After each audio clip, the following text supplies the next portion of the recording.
नमस्कार, सुप्रभात. शरीराला विशेष रीतीने कार्यानुकूल बनवण्यासाठी, शरीराला शिस्त आणि शिक्षण देण्यासाठी शरीराची केलेली शास्त्रशुद्ध आणि हेतुपूर्ण हालचाल म्हणजे व्यायाम. आता व्यायाम ही जगातली सगळ्यात मोठी संकल्पना आहे आणि या संकल्पनेमधला एक सगळ्यात महत्त्वाचा भाग म्हणजे योग. या योगशास्त्रामध्ये इतकी ताकद आहे की अनेक लोकांना आजपर्यंत चांगलं आरोग्य लाभलं, वजन कमी झालं, अनेक लोकांचे प्रश्न सुटले, त्यांना दीर्घ आयुष्य लाभलं. म्हणून आता वेळ काय आहे, आता आपण सुरू करण्याची वेळ आहे. आता इतका बेठरपणा आपल्यामध्ये आलेलो असतो की उठता उठत नाही आपण. मग आपल्या समोरून कितीही चांगले चांगले व्हिडिओज येऊन जाऊ देत किंवा कितीही चांगल्या गोष्टी आपल्याला वाटून जाऊ देत, आपण काय उठायला मागत नाही. तर आता काय करायचंय, आतावरती लक्ष द्या. आता आपण सुरुवात करायची. तर आता आपण पाहणार आहोत की सगळी योगासने जी असतात आणि आपण सगळं जर सिक्वेन्स, आता मागच्या सत्रात सुद्धा विचारलं होतं काही जणींनी की आपण सिक्वेन्स कसा ठेवायला पाहिजे योगासने करताना. तर आता आपण जेव्हा सुरुवात करणार, मी बिगिनरसाठी सांगते, मग सुरुवात करणार तेव्हा आपण हळूहळू हळूहळू कसं जायचं आणि व्यायामशास्त्रामध्ये, योगशास्त्रामध्ये प्रगती कशी करत जायची हे आपण पाहणार आहोत. आता आपण सुरुवातीलाच काय करतो, वॉर्मअप असो, योगासने असो किंवा कुठलंही वर्कआउट असो, ते या बाबतीत असंच होतं. आपल्याला एका हाताने जास्त काम करायची सवय असते. म्हणजे एकतर आपण लेफ्टी असतो किंवा एकतर राईटी. म्हणजे आपण उजव्या हाताने काम करायची सवय असेल, लिहायची सवय असेल आणि काही ना काही वस्तू उचलण्याची सवय असेल, तर तोच हात पहिले चांगला वळतो आणि दुसऱ्या हाताकडे आपण मग आपोआप दुर्लक्ष करतो. मग आपण काय करतो, जेव्हा समोरून प्रशिक्षक सांगतात की आपण आता जानुशिरासन एका बाजूला करणार आहात, तेव्हा आपण एका बाजूला जे करतो ना, ते आपलं ऑटोमॅटिकली सबकॉन्शियसली जी बाजू चांगली आहे त्या बाजूने सुरुवात करतो आणि दुसऱ्या बाजूकडे मग दुर्लक्ष होतं. म्हणून वॉर्मअप करताना जेव्हा आपण सुरुवात करतो तिथपासून तुम्ही लक्ष द्या. जेव्हा एक हात पूर्ण गोल फिरवणार तेवढाच, त्या स्पीडने तेवढंच लक्ष देऊन दुसरा हात सुद्धा फिरला पाहिजे. बिकॉज आपले जे ब्रेनचे दोन हेमिस्फिअर आहेत ना, राईट हेमिस्फिअर आणि लेफ्ट हेमिस्फिअर, असे दोन गोलार्धात हा मेंदू आहे तो विभाजला गेलेला आहे.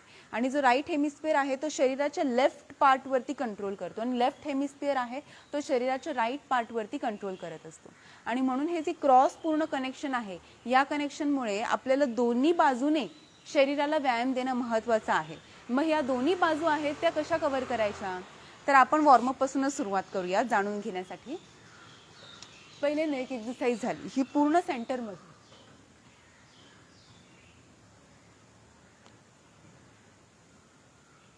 तसंच साईड्स. आता इथे इथपासून लक्ष द्या, कारण इथे आपण राईट साईड घेतोय, मग लेफ्ट साईड घेतोय.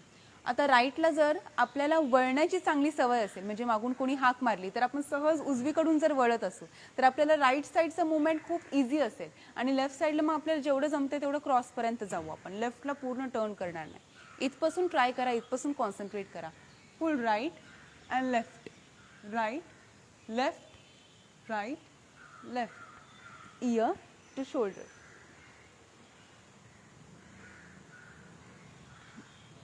इथे आणखीन एक गोष्ट जाणून घेऊयात. ही जी एक्सरसाइज आहे पूर्ण रोटेशनची, ती बॅन केली गेलेली आहे. त्याच्यामुळे त्रास होऊ शकतो या रोटेशनमुळे. म्हणून आपण काय करायचं, नेकचा वॉर्मअप करताना हे 3 प्रकार झाले, अप डाऊन, साईड्स आणि इयर टू शोल्डर, की त्यानंतर सेमी सर्कल 1 2 3 4 5, तसंच बॅक 2 3 4 5.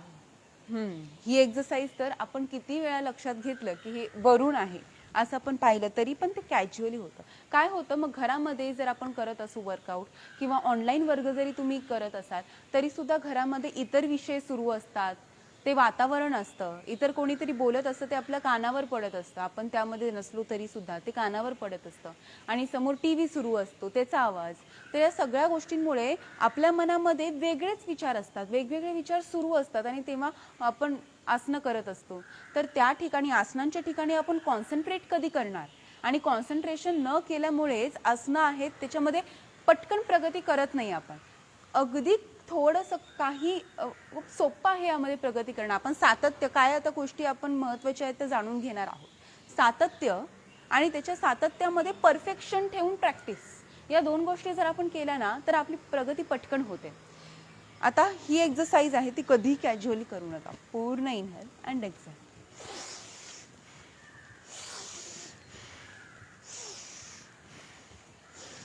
परत reverse 2 3 and 4. Twist 2 3 4 5 6 7 8 rotation 2 3 4 reverse 6 7 8 थोडं राईटला बेंड अँड लेफ्ट.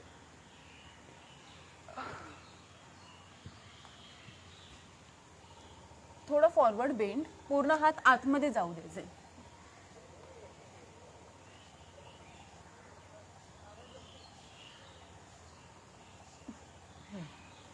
आणि cross toe touch, right left right left right left.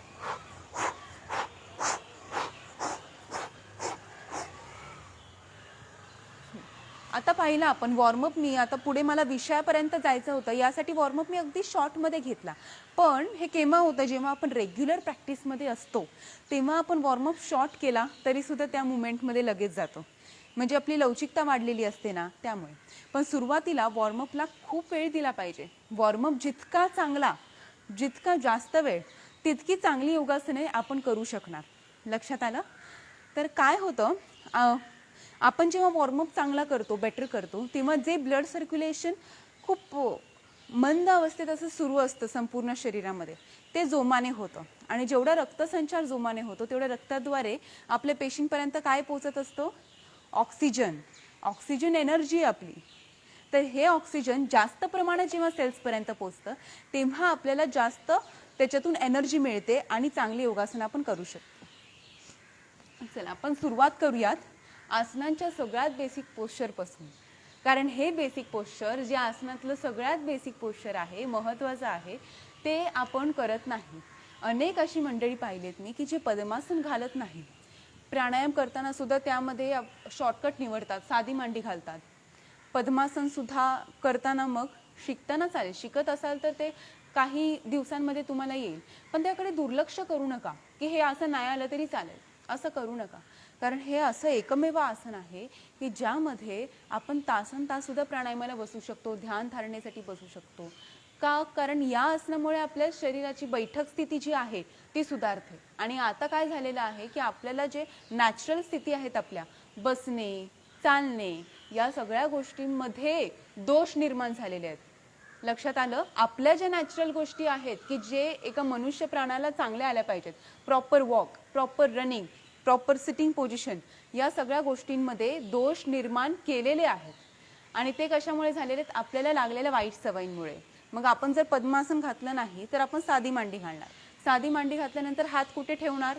पद्मासनात असे हात ठेवतो. आणि साधी मांडी घातल्यानंतर एका बाजूला, खाली बेंड, एल्बोचा सपोर्ट, या सगळ्या गोष्टी आपण करतो. म्हणून पद्मासन दिवसभरातून कधीही बसत जा, कधीही. याला काहीही रूल्स नाहीत की तुम्ही जेवण झाल्यानंतर बसू नाही शकत किंवा झोपताना नाही करू शकत. तुम्ही बसू शकता पद्मासनामध्ये. तर असं बसण्याची प्रॅक्टिस करा. आता मी काय करते, पद्मासन ज्यांना येत नाही त्यांनी शिकायचं कसं हे थोडक्यामध्ये सांगते आणि मग आपण पुढे जाऊया. गायत्री पण जॉईन झालेली आहे आपल्याला. आणि गायत्री, आत्ता आपला जो विषय सुरू आहे तो आपल्या व्यायामामध्ये आणि योगशास्त्रामध्ये, योगासनांमध्ये प्रगती कशी करायची. कारण अनेक जण असतात जे प्रॅक्टिस करतात पण ते त्यांच्यामध्ये आपल्याला प्रोग्रेस लवकर दिसून येत नाही, किंवा त्यांची आसनं आहेत त्याच्यामध्ये स्ट्रेटनेस आपल्याला दिसून येत नाही. तर आपण आसनं कशी जमवायची, कशी शिकायची हे आपण पाहत आहोत. आणि त्याच्यासाठी पहिलं आसन पद्मासनच घेतलं आपण.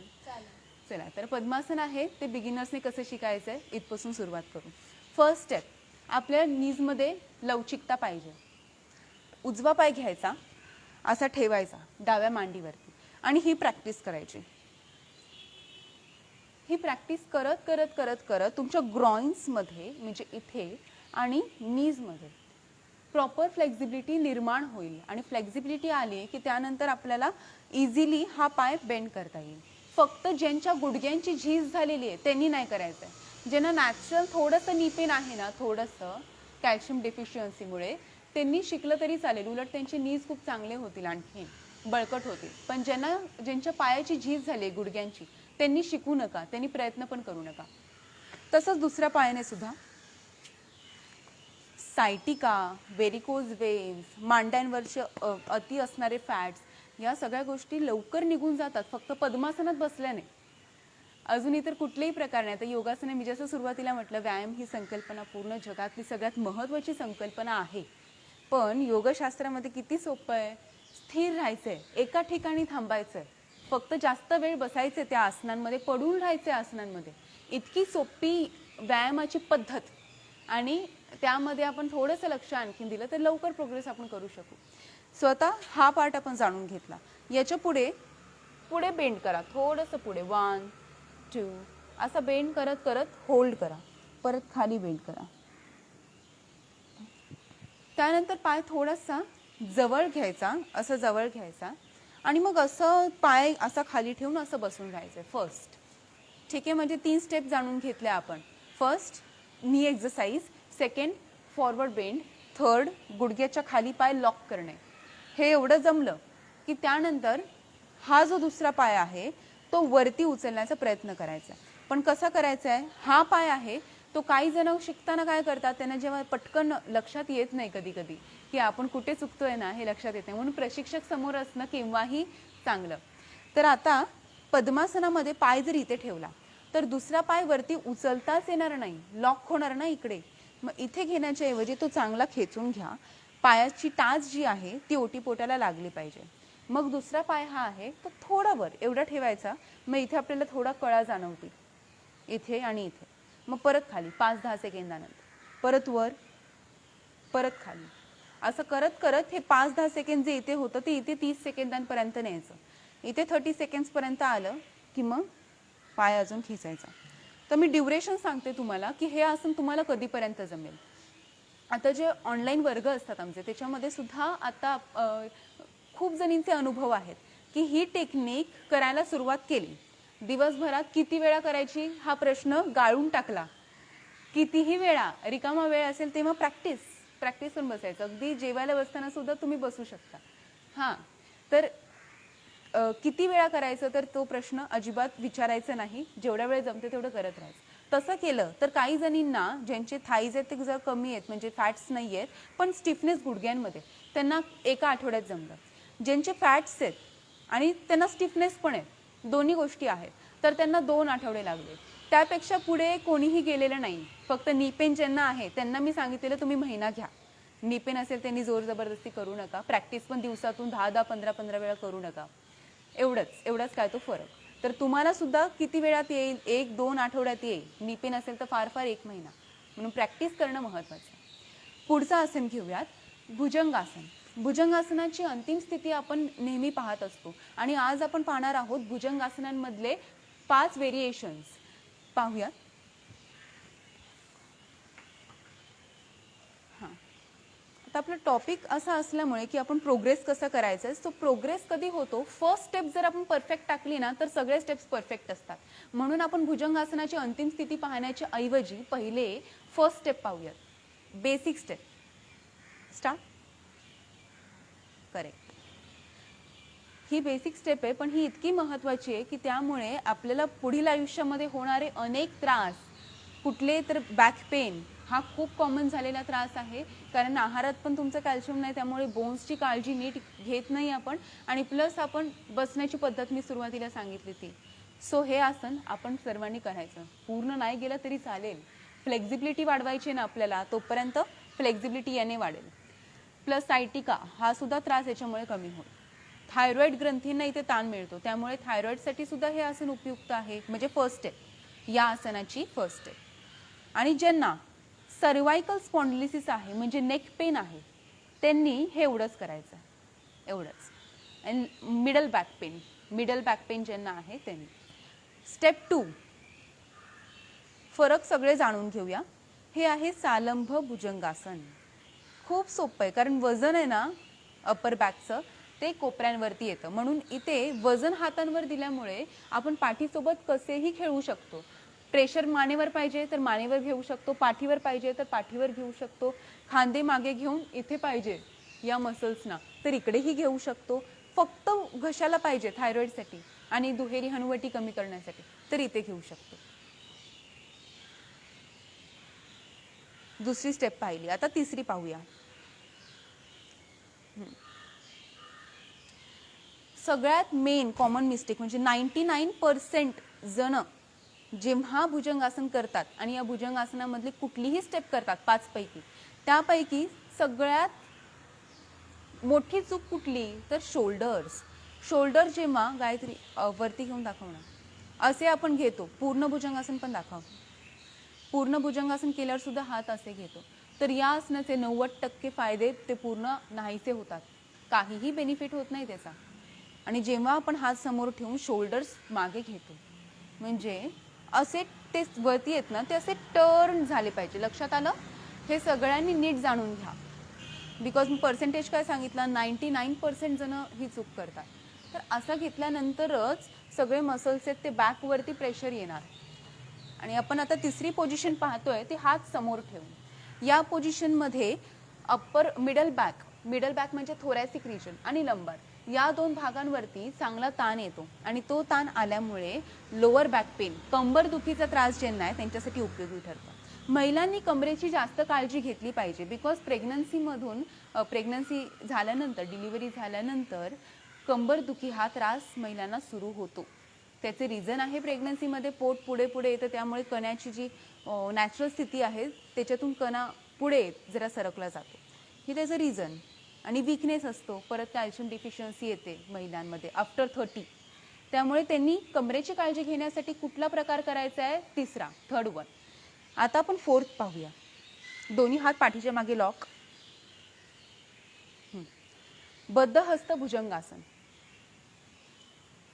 हात बांधलेले आहेत म्हणून बद्धहस्त भुजंगासन. यामध्ये सगळा प्रेशर, म्हणजे हात जर बांधलेले आहेत तर वजन कशावर उचललं जाणार, ऑनली बॅक. आणि त्यामुळे पाठीचे मसल स्ट्रॉंग होणार. आणि आता शेवटचं पूर्ण भुजंगासन.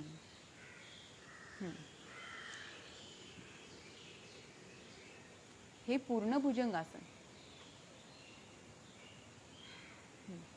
कसं होतं की आपण जेव्हा भुजंगासन असं म्हणतो तेव्हा पोश्चर आपल्या डोळ्यासमोर हेच येतं. कारण कुठलंही आपण व्हिडिओ पाहिलेला असू देत, फोटोज पाहिलेले असू देत किंवा पुस्तक उघडलेलं असू देत, त्यामध्ये भुजंगासन दाखवलं की एवढं दाखवलं जातं. पण आपली प्रकृती काय, आपल्याला किती स्टिफनेस आहे, किती वर्षांचा स्टिफनेस आहे, किती बेढरपणा आहे आणि पाठ दुखते का, की त्याची पाठीचा कणा कमजोर झालेला आहे, हे फक्त आपल्यालाच ठाऊक. त्यामुळे आपण पहिले स्टेप्स आहेत ना, या 4 स्टेप्स वगळायच्या नाही. जेवढं इम्पॉर्टन्स फिफ्थला आहे तेवढंच या 4ही स्टेप्सला आहे. पुढचं आसन घेऊयात आता.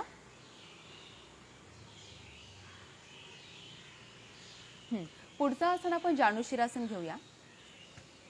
ही सगळी आसनं सोपी आहेत आणि ती आपण का पाहतोय, कारण ही सगळी सोपी असल्यामुळे ही प्रसिद्ध अशी आसनं आहेत आणि सर्वजण रेग्युलर प्रॅक्टिस करतात. आणि ती प्रॅक्टिस आपली करेक्ट दिशेने जावी यासाठी आपण ही सगळी आसनं निवडलेली आहेत.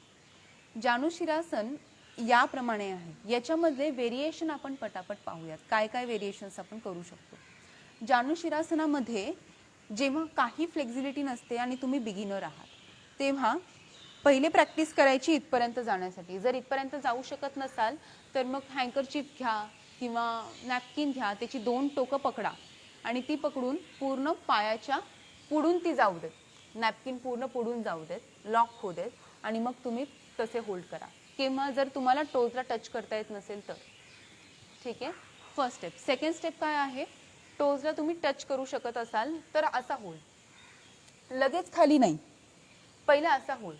असा होल्ड करून पाठ सरळ ठेवून कमरेला खाली वाकवण्याची सवय लावायची. आपण काय करतो जेव्हा पोश्चर असं करायचा प्रयत्न करतो तेव्हा पश्चिमोत्तानासन, जानुशिरासन, उग्रासन आणि एकपाद पश्चिमोत्तानासन अशा सगळ्या फॉरवर्ड बेंडिंगमध्ये, इवन उभं राहून आपण फॉरवर्ड बेंड करतो, पदहस्तासन अशी आसनं, तेव्हा डायरेक्टली इथून बेंड करतो आणि असा पोक काढतो. मग जरी तुम्ही असा पोक काढलात आणि असं बेंड केलात तरी याचे बेनिफिट्स जे यातून होणार आहे ते तसे होणार नाही.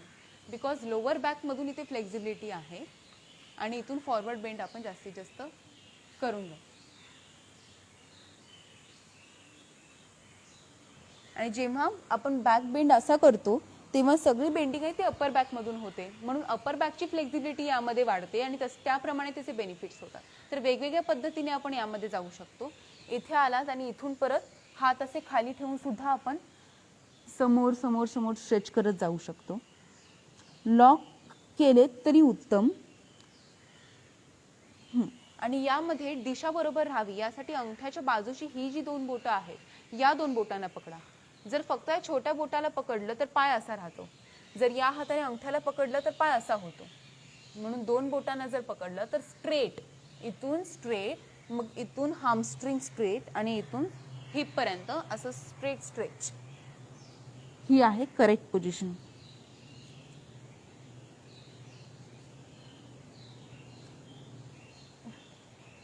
आता हे आसन तुम्हाला जमलं की यानंतर यामध्ये परिवृत्त जानुशिरासन करायचं.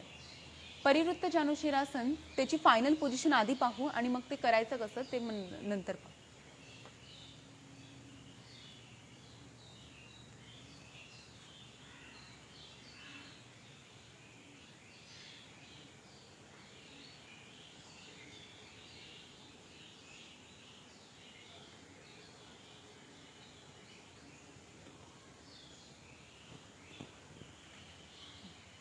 परिवृत्त जानुशिरासन करताना उजवा पाय जर असेल तर उजवा हात घ्या, उजव्या हाताने असं पकडा पायाला, असं पकडू नका, असं पकडा. एल्बो खाली लावा, एल्बो खाली लावल्यानंतर गुडघा सरळ ठेवा. डावा हात असा वरून घ्या, कानाच्या वरून, तो समोरून घेऊ नका, कानाच्या वरून घ्या. वरून घेतल्यानंतर अजून बेंड करा आणि जे समोर तुम्ही बघत आहात तिथून पूर्ण पोटातून ट्विस्ट करून वर बघा. हे पहा.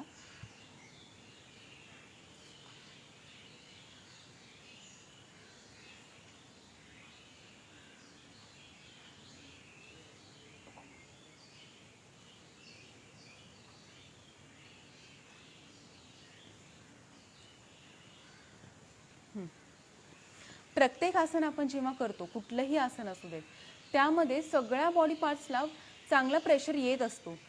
फक्त फरक काय असतो की एका ठिकाणी जरा जास्त स्ट्रेच. आता काय झालं, पायाच्या खालच्या बाजूला खालच्या स्नायूंना जास्त स्ट्रेच आणि अपर पोर्शनला आपण बेंड करू तितका स्ट्रेच, असं ते होत जातं. तसंच आता जशी वेगवेगळी आसनं आपण पाहणार, म्हणून कुठली आसनं मी केली पाहिजे असा प्रश्न तुमचा असतो. म्हणजे कुठली आसनं माझ्यासाठी गरजेची आहे ती सांगा असा प्रश्न असतो. तर असं काहीही नाही की हीच 10 आसनं किंवा हीच 5 आसनं आहेत ती महत्त्वाची आहेत, बाकी सगळी महत्त्वाची नाही आहेत. हा प्रश्न चुकीचा आहे की कुठली आसनं इम्पॉर्टंट आहेत. इम्पॉर्टंट सर्वच आसनं आहेत, सर्व आसनं आहेत. फक्त ती जमण्यासाठी आपलं शरीर आहे, त्या शरीराने आपल्या सरावाने त्याला तेवढा इम्पॉर्टन्स दिला पाहिजे आणि जसं झेपेल शरीराला जमेल तसं पुढे पुढे पुढे पुढे जात राहायला पाहिजे. तुमचं वय कितीही असो, तुम्ही कुठपर्यंत पण जाऊ शकता. आता काल प्रश्न होता की आपण किती वेळापर्यंत योगासनं करायची, कधीपर्यंत करायची. तर काही जणी काय करतात की त्यांना कुठल्या तरी लग्नाला जायचं असतं, तो हेतू ठेवून ते योगासनांना सुरुवात करतात. त्यांना 3-4 महिन्यात बेनिफिटही होतो, मग नंतर काय होतं ते सोडून देतात. नंतर त्यांच्या आयुष्यामध्ये जसे प्रसंग येत जातील त्याप्रमाणे ते पुढे जात राहतात. मग सगळं पुढे पुढे पुढे मग बेडरपणा येत जातो. बेडरपणा आला की परत पाठदुखी, गुडघेदुखी, इंटरनल ऑर्गन्सचे काही तक्रारी या सगळ्या सुरू होतात. म्हणजे महत्त्वाचं काय की आपण जेव्हा सुरुवात करतो तेव्हा हेतू हा कुठलाही ऑकेजनली हेतू नाही पाहिजे, ऑकेजनसाठी हेतू नाही पाहिजे, तो आपल्या आयुष्याशी संबंधित हेतू पाहिजे की निरोगी आयुष्य जगायचं यासाठी मी रेग्युलर योगासनं करते, मला शांत जीवन, आनंदी जीवन जगायचे त्यासाठी मी योगासने करते. सो सुंदर हेतू ठेवून आपण सर्वांनी आसनं केली पाहिजे. आता आपण पुढचं आसन पाहूयात, हलासन.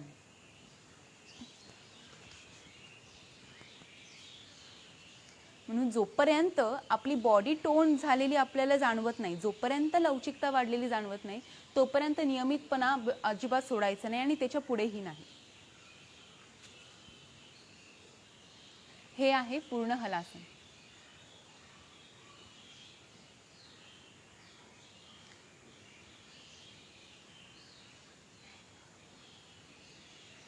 या हलासनामध्ये मी जायचं कसं हे शिकवते, हे सांगते आणि त्यानंतर हलासन तुम्हाला जमलं की पुढे काय काय करायचं हे सांगते. म्हणजे काय, बिगिनर्सना सुद्धा करायला सोपं जाईल आणि जे प्रॅक्टिशनर्स आहेत ज्यांना येतं त्यांना सुद्धा अजून पुढे काय काय करायचं ते जाणवेल, ते कळेल. लक्षात शिकताना पहिले काय करा की डोकं आहे ते बरोबर सोफा किंवा भिंती याचा आधार घेत असताना ते थोडं पुढे ठेवा. समजा इथे सोफा असेल तर त्यावरती पाय ठेवून द्यायचे. तर पहिले उठून बसायचं, उठून बसून दोन्ही पाय गुडघ्यातून वाकवायचे. दोन्ही पाय गुडघ्यातून वाकवल्यानंतर दोन्ही हातांनी गुडघ्यांना पकडायचं. मागे डिस्टन्स ठेवायचा थोडा, सोफा आणि भिंतीपासून लांब राहायचं आणि पटकन मागे जायचं. असं. आणि अशी उचलण्याची प्रॅक्टिस झाली की हाताने कमरेला पकडायचं आणि पाय दोन्ही ठेवून द्यायचे सोफ्यावर. फर्स्ट फ्लेक्झिबिलिटी सर्वांची नॅचरली एवढी तरी असतेच सोफ्यावरती ठेवण्या इतकी. आणि त्यानंतर जसे तुम्ही यामध्ये कम्फर्टेबल होत जाल, 2-3 मिनिट सहज थांबू शकाल, तसं मग सोफ्याचा आधार घेणं सोडत चला आणि एक एक पाय हळूहळू खाली न्या. एक एक पाय खाली नेला आणि हलासन याप्रमाणे जमलं असं तरी सुद्धा यामध्ये थोडा प्रोग्रेस करणं नेसेसरी असतं. तो असा कंबर आहे ती हळूहळू हळूहळू पुढे या बाजूला पुश करत जायची. आणि जेवढं पुश करणार तेवढी तुमची नेक स्ट्रॉंग होणार, जेवढं पुश करणार तेवढी बॅक स्ट्रॉंग होणार, लोअर बॅक स्ट्रॉंग होणार, रक्तसंचार आहे तो जास्त मेंदू आणि हृदय या भागांकडे जाणार. आणि जर तुम्ही इथे पाहिलं हनुवटीकडे तर जालंधर बंध आपला लागतो यामध्ये. आणि तो बंध लागल्यामुळे शरीरामध्ये जो बॅलन्स आहे उष्णता आणि शीतलता याचा, तो बॅलन्स आहे तो सुधारतो. त्यामुळे थायरॉइड ग्रंथींचं कार्य चांगलं होतं आणि आपले थ्रोट इन्फेक्शन काही असेल तर ते निघून जातात आणि आवाज आपला मधुर होतो. तसंच डोळ्यांचं आरोग्य यात सुधारतं, चांगलं राहतं आणि मेंदूचं कार्य सुधारतं, ज्याच्यामुळे आपली मेमरी, आयसाइट्स, हिअरिंग पॉवर आणि स्पीच या सगळ्या गोष्टींवरती मेंदूचाच कंट्रोल असतो ना शरीरातल्या सगळ्या भागांवरती. त्यामुळे आता यात हलासनामध्ये अजून कुठली कुठली आसनं आपण करू शकतो ते पाहूयात. हलासन एकदा जमलं की हलासनामध्ये दोन्ही गुडघे जेव्हा आपण वाकवतो आणि ते कानाच्या बाजूला ठेवतो आणि हात याप्रमाणे ठेवतो तेव्हा ते असतं कर्णपीडासन. तर तुम्हाला जर हलासन येत आहे तर तुम्ही कर्णपीडासन करण्याचा प्रयत्न करा. पुढे दोन्ही पाय सरळ ठेवून दोन्ही हातांनी आपण पायांना पकडतो तेव्हा वर्तुळासन. वर्तुळासन. तसंच यामध्ये जेव्हा आपण असे होल्ड करतो, कंबर खाली घेऊन गुडघे सरळ ठेवून पूर्ण असा होल्ड आपण जेव्हा करतो तेव्हा ते सुप्त पश्चिमोत्तानासन. आता परत वर्तुळासनामधून जेव्हा आपण पायात भरपूर अंतर घेतो, भरपूर जेवढं शक्य होईल तितकं, ते आहे समकोणासन. रिलॅक्स.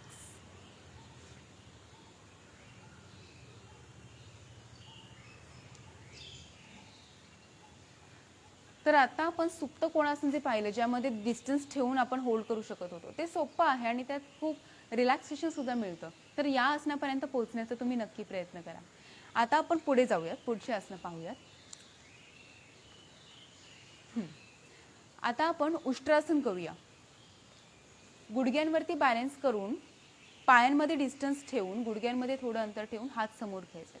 याच्या स्टेप्स लक्षात नाही आल्या तर आपल्याला जी लास्ट स्टेप आहे किंवा फायनल पोझिशन आहे त्यामध्ये मिस्टेक होऊ शकते. त्यामुळे दोन्ही हात पहिले समोर घ्यायचे, एक हात पूर्ण गोल घेऊन मागे, मग नंतर दुसरा हात नाही घ्यायचा, नंतर सेकंड स्टेपला श्वास घ्यायचा आणि मान मागे घ्यायचे, श्वास सोडताना मान मागे.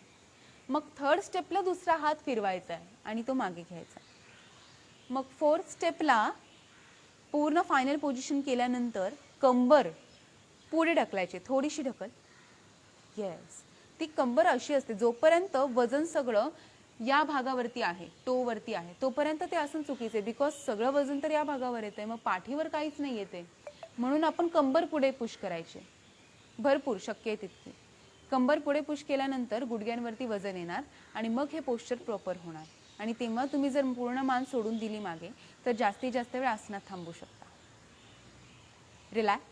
कधीही उष्ट्रासन किंवा इन्व्हर्टेड पोझिशन्स आहेत, शीर्षासन, सर्वांगासन, हलासन, हे झाल्यानंतर रिलॅक्सेशनमध्ये बसायचं. म्हणजे वज्रासन चालेल, शशांकासन चालेल,